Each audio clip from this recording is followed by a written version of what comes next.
நீங்க இப்போ ஒன்று முயற்சி செஞ்சுக்கிட்டு இருக்கீங்களா, நீங்க ஒன்று துடிச்சுக்கிட்டு இருக்கீங்களா, இதனால உங்க எல்லை நிர்ணயிக்கப்படல. நீங்க பிறக்கிறதுக்கு முன்பாகவே உங்கள் எல்லை நிர்ணயிக்கப்பட்டு விட்டது. ஒரு டைரக்டர் படத்தை ரிலீஸ் பண்ணி பார்த்துக்கிட்டு இருக்க மாதிரி உங்களை பார்த்துக்கிட்டு இருக்கிறாரு. என்ன நினைவுகளை வாழ்க்கையை பத்தி வச்சிருக்காரு? நன்மைக்கு ஏதுவான நினைவுகளே, நன்மைக்கு ஏதுவானது. அவ்வளவுதான். போ.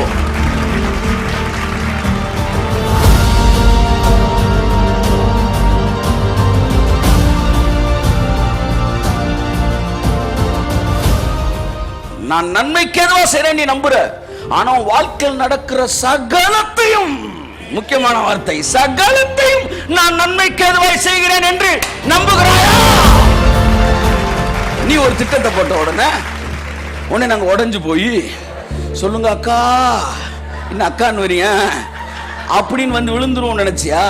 டே, தேவ பிள்ளடா, ஊழியக்காரன்டா. ஆமா,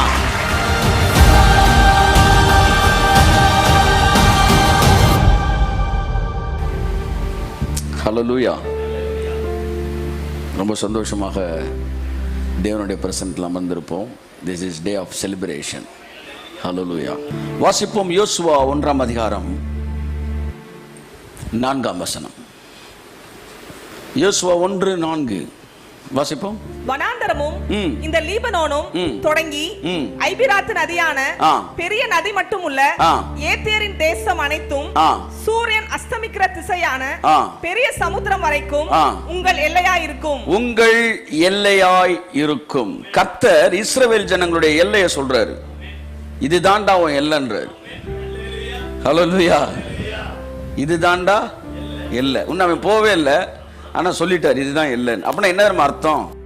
உங்களை வாழ்க்கையில உங்க எதிர்காலத்தை நீங்க பார்க்கிறதுக்கு முன்னாடியே உங்க எதிர்காலத்தை அவர் பார்த்து உங்க வாழ்க்கையில எவ்வளவு உயரத்துக்கு நீங்க போக போறீங்க, எவ்வளவு உயரத்துக்கு உங்களை கொண்டு போக போறாரு, எல்லாவற்றையும் முன்பாக தீர்மானித்து, இதுதான் உன் வாழ்க்கை, இப்படித்தான் இருக்க போற, இதுதான் உன் ஊழியம், இவ்வளவு உயரத்துக்கு நீ வளர போற, இதுதான் உன்னுடைய எல்லை, இவ்வளவு அகலத்துக்கு நீ போக போற என்று தேவன் முன்பாகவே திட்டமிடுகிறவர்.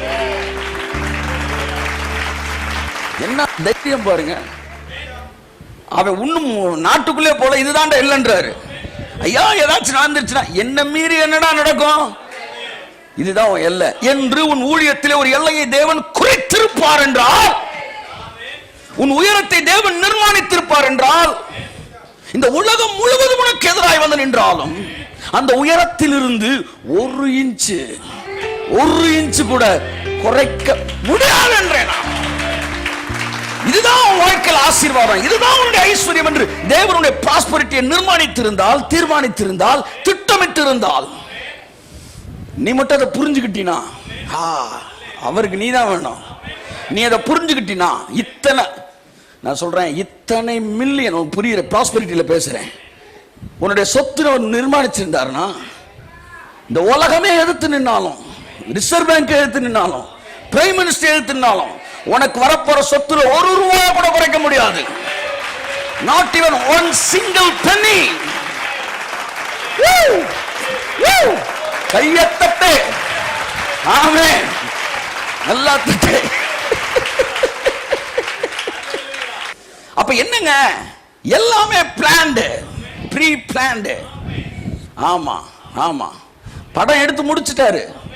எப்ப எடுத்து முடிச்சாரு? ஆதியாகமம் 1ஆம் அதிகாரத்தை ரிலீஸ் பண்றதுக்கு முன்னாடி எடுத்து முடிச்சிட்டாரு. ஆமென் சொல்லணும்னு சொல்லியிருக்கிறேன். ஆமா, ஆமென்னா ஆவி மண்டலத்தில் இருக்கிற ஆசீர்வாதத்தை கண்ணுக்கு தெரிகிற இந்த மண்டலத்துக்கு கொண்டு வரக்கூடியது. அதை புரிஞ்சுக்காங்க. அதுக்கு நீங்க இடையில ஒண்ணு சொல்லணும். அதுக்கு பேரு ஆமென். நான் ஒத்து போறேன்னு அர்த்தம். என்ன 16 வயதுல நான் பிரசங்கம் பண்றதை கர்த்தர் எனக்கு காண்பிச்சார். ஆமா, நான் ஃபுல்லா ஒயிட் கோட் எடுத்து போட்டு டாக்டர் என்ன பார்த்தேன், இன்ஜினியர் என்ன பார்த்தேன். கர்த்தர் சொன்ன, நீ உன்னை எப்படி பார்க்குறியோ பார்த்துக்க, நீ இன்னைக்கு டாக்டரா பார்ப்ப, கொஞ்சம் ஒரு 10 பாடம் படிக்கலன்னு ஒன்று, சரி இன்ஜினியராவாச்சும் ஆயிடும்டா, அடுத்து உன் படம் மாறும், அடுத்து என்ன செய்வ, அப்படியே சரி ஏதோ கம்ப்யூட்டர் சயின்ஸுக்காச்சும் போயிடும்டா யோசிப்ப, அப்புறம் அப்படியே பிஎஸ்சி, எம்எஸ்சி, பிஎஸ்சி, அப்புறம் பிகாம். தப்பா எடுத்துக்கிறாதீங்க, எல்லாத்துக்குமே வேல்யூ இருக்கு. கடைசியில் பிஏ இங்கிலீஷ் லிட்ரேச்சரு, லிட்ரேச்சர்னா உங்களுக்கு அவ்வளவு இதா போச்சான்னு ஒரு எடுத்துக்காட்டுக்கு சொல்றேன். பிஏ தமிழெல்லாம் குறைச்சி மதிப்பிடாதீங்க. நாங்களாம் தமிழ்ன்றேன், தமிழ் பண்டிட்டு தமிழ் அம்மாலாம் இருக்கிறீங்க. Okay right. அப்படியே போய் கடைசி என்ன பண்றோம், சரி பாஸ் ஆனா போதுண்டா. ஓம் படம் மாறிக்கிட்டே இருக்கும். ஆனா தேவன் ஓம் மேல வச்சிருக்க படம் மாறாது, மாறாது, மாறாது. சரி எல்லாம் வேற மாதிரி இருக்கு, எல்லாம் மாறும், நான் சொன்னது மாறாது. அதுதான் தேவனுடைய திட்டம். புரிந்து கொள்ளுங்கள். நீங்க கடவுள் மாதிரி உட்கார்ந்து குழம்பி போய் உட்கார்ந்து இருக்க கூடாது. தலைமுடியை பிச்சுக்கிட்டு என்ன செய்ய போறேன், நீ என்ன செய்ய போற, ஒன்னால ஒரு ஏசுனார் சொன்ன வார்த்தையவே சொல்லவா? ஆமா, ரொம்ப அசிங்கமா இருக்கும். இல்ல நான் பைபிள் வசனம் சொல்றேன், முடிஞ்சவங்க எழுத்துக்காங்க.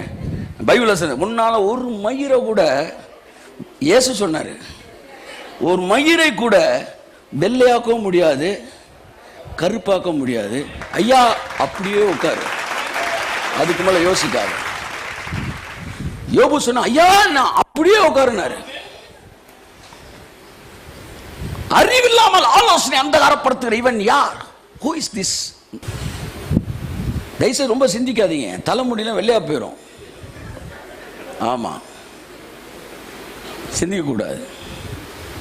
நமக்கு சிந்திக்கிறதுக்கு மூளை கொடுத்துருக்க ஒரே நோக்கம் வசனத்தை சிந்திக்கிறதுக்கு தான். அதான் நீங்க நான் பேச போறேன். மூளை கொடுத்தத நோக்கம் இது எப்படி ஆகும் சிந்திக்கிறது இல்லை. நாளைய தினத்தை பத்தி நீ கவலைப்படாத, அடுத்த வருஷத்தை பத்தி கவலைப்படாதனா பரவாயில்ல, நாளைக்கே கவலைப்படாத என்ன சார் அர்த்தம்? அதாவது அடுத்து அடுத்து நாளைக்கு கவலைப்படாதயா. நிறைய பேர் சொல்லுவாங்க, திட்டமிடுங்க, என்னங்க இப்படி உட்காந்து எல்லாம் நடக்கும்யா. ரொம்ப யோசிக்க கூடாது. அதாவது என்னுடைய எல்லை ஏற்கனவே திட்டமிடப்பட்டு இருக்கிறது. நான் டாக்டரை பார்த்தேன், இன்ஜினியரை பார்த்தேன். ஆகஸ்ட் மாசம் ஒரு பிளானை போட்டு உட்காந்துருக்கணும். ஜூன் அவர் அமைதியா இருந்தாரு. என்னங்க பரலோகமே கொதிக்குது, என்ன இவனை வந்து ஊழியக்காரனா எங்கெங்கயோ போயிட்டு இருக்கிறான், பேசாம இரு உள்ளே போட்டாரு. எல்லாம் அமைதியா இருக்கிறாங்க. மே மாசம் எதார்த்தம் அப்படி, ஐயா அந்த அவன் பெரிய கெட்டவன், அவன் பெரிய தம்ம போடுறவன், என் ஃப்ரெண்ட் ஒருத்தன் விடாம செயின் ஸ்மோக்கர் மாதிரி ட்ரெயின் மாதிரி புகை விட்டுக்கிட்டே இருப்பான், அவன் கூட போய் இவன் சேர்ந்துக்கிட்டு இருக்கிறான். உள்ளே போ, ஒன்னும் பேசாத. கப்ரியல் மிகாவெல்லாம் மிரண்டு இருக்காங்க. கடைசியில அவனை வச்சே என்ன ஒரு கூட்டத்துக்கு யதார்த்தமா கூட்டிட்டு போய் அங்கனுக்குள்ள ரட்சிக்கப்பட வச்சுட்டாரு. ஆகஸ்டுக்கு பிளான போட்டு வச்சிருந்தான் பிசாசு. மே மாசத்துல மேட்ரை முடிச்சாரு கர்த்தர். கையை தட்டு, அவர் அட்வான்ஸ்டு. ஆமென், பரமபிதாடா அப்படின்ட்டாரு கடைசியா.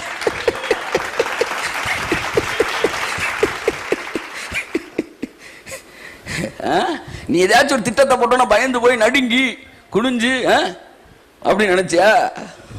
பரமபிதா அதோட ஆஃப் ஆயிட்டான் பிசாசு. அப்ப அவர் ஒண்ணு நினைச்சாரு, என்ன ஊழியக்காரன் ஆக்கணும்னு. அவர் சொல்லிட்டாரு, இதுதான் அவன் எல்லை, ஆயிரங்களுக்கு உன்னை ஆசீர்வாதமாய் நான் வைத்திருக்கிறேன் என்கிற அந்த ஜாதகம், அந்த திட்டம் என்னுடைய வாழ்க்கையில நிறைவேறியது. உங்கள் வாழ்க்கை குறித்து தேவன் ஒரு திட்டம் வச்சிருக்கிறார். உங்க பிள்ளைகளை பத்தி தேவன் ஒரு திட்டம் வச்சிருக்கிறார். ரிலாக்ஸ் ஆகுங்க. Let the steering shifted into God's hand. Shift ஆகட்டும். ஆமென் சொல்லுங்க. அப்ப நீங்க தூங்குங்க. ஆமா, நீங்க முழிச்சு பாக்குறீங்க. நீங்க முழிச்சு டிரைவரை பார்த்தீங்கனாலே டிரைவரை நீங்க நம்பலாம்.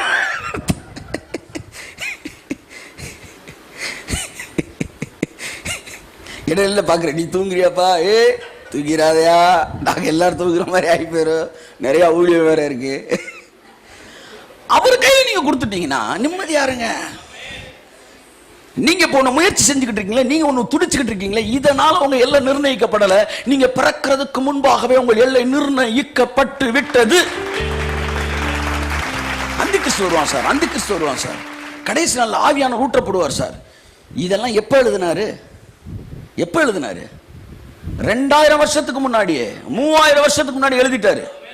ஆமா, எவன் எந்த சீன்ல திரைக்கு வருவான்றது அவருக்கு தெரியும். அப்ப பைபிள் முன்னாடியே எழுதிட்டாருன்னா, கடைசியில உலகம் முடியுது, புதிய வானம் புதிய பூமி, நியூ ஜெருசலேம் எல்லாத்தையும் எழுதிட்டாருன்னா, அம்புட்டு பேர் கதையை எழுதி முடிச்சிட்டாருன்னு அர்த்தம்.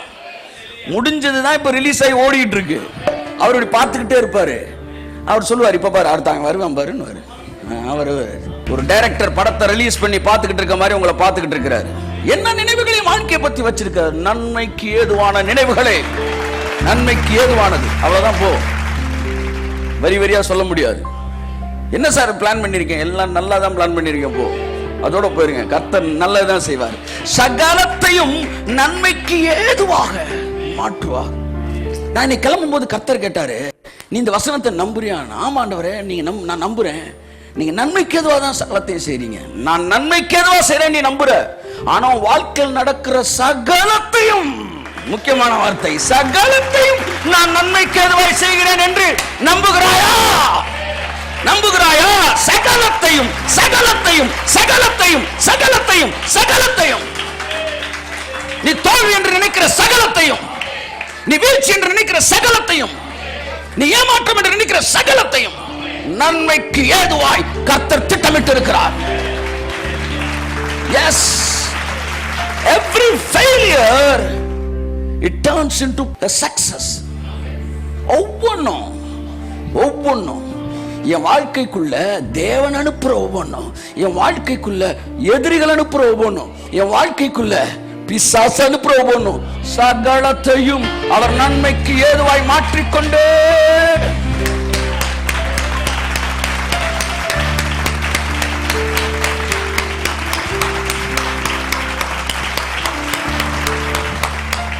அதனாலதான் நான் சொல்றேன், என் வாழ்க்கையில தோல்வியே இல்லை. என் வாழ்க்கையில தோல்வியே இல்லை. ஆமென். தோல்வின்னு எதை சொல்றீங்க? இன்னைக்கு கூட நடந்துருச்சு, அது தோல்வி இல்லை. அது எப்படி முடிய போகுதுன்னு பாரு, அங்கதான் தோல்வியா வெற்றியான் இருக்கு. சகலமும் அவரோட பிளான்ல தான் நடந்துகிட்டு இருக்கு. சகலமும், அங்க நில்லுங்க. சகலமும் சகலமும் சகலமும், பாத்தீங்க, சகலமும் சகலமும் சகலமும் சகலமும் சகலமும் நன்மைக்கு ஏதுவாய் கர்த்தர் திட்டமிட்டு இருக்கிறார். 4 பேர் உங்க கூட உட்காந்து ரெக்கார்டிங் தியேட்டர் மாதிரி நீங்க பேசுறத ரெக்கார்ட் பண்ணிக்கிட்டு இருந்தாலும், 4 பேர் உங்க வீடியோவை எடிட் பண்ணி போட்டுக்கிட்டு இருந்தாலே, சகலமும் கையத்தட்டு பரமபிதாடா.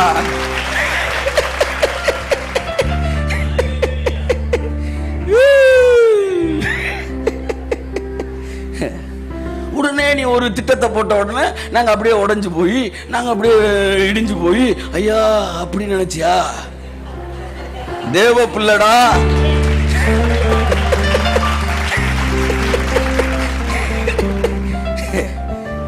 சொல்லுங்க, நான் சொல்லுங்க. நீ ஒரு திட்டத்தை போட்ட உடனே நாங்க உடைஞ்சு போய், சொல்லுங்க அக்கா, என்ன அக்கான்னு வரீங்க அப்படின்னு வந்து விழுந்துருவோம் நினைச்சியா? டே, தேவ பிள்ளடா, ஊழியக்காரன்டா. ஆமா, எத்தனை சைவர் வேணாலும் போடு, முன்னாடி வந்து ஒரு 1 hour நிப்பார். அத்தனை சைவர் உனக்கு மெரிட்டா மாறும், ஓ எல்லையா இருக்கும். This is your ஜாதக், this is your life, this is your future. அவ்வளவுதான்.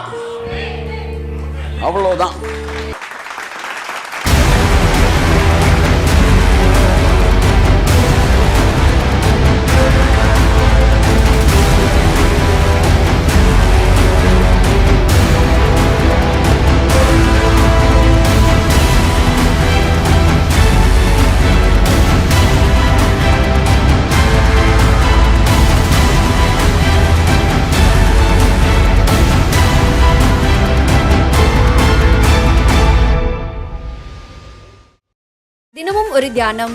ஃபேஸ்புக்கில் சகோதரர் டி ஜஸ்டின் அவர்களின் வீடியோவை தினமும் பார்க்க ஜஸ்டின் இந்தியா பேஜை லைக் கொடுக்கவும். 30 நாட்கள் 30 தியானங்கள். சகோதரர் டி ஜஸ்டின் அவர்களின் ஜென்டில் வாய்ஸ் தமிழ் மாத பத்திரிகை பெற உங்கள் முகவரியை 87 60 60 90 90 மற்றும் 87 60 60 90 20 என்ற எண்களுக்கு SMS செய்யவும். எங்களது முகவரி கர்த்தரின் சேனை சர்வதேச ஊழியங்கள், H37 TNHB காலனி செக்டார் 1 மற்றும் 2 டெலிபோன் எக்ஸ்சேஞ்ச் அருகில் ஆனையூர் மதுரை 17. எங்களுடைய தொலைபேசி எண்கள் 87 60 60 90 20, 87 60 60 90 30, 87 60 60 2000 மற்றும் 87 60 60 3000.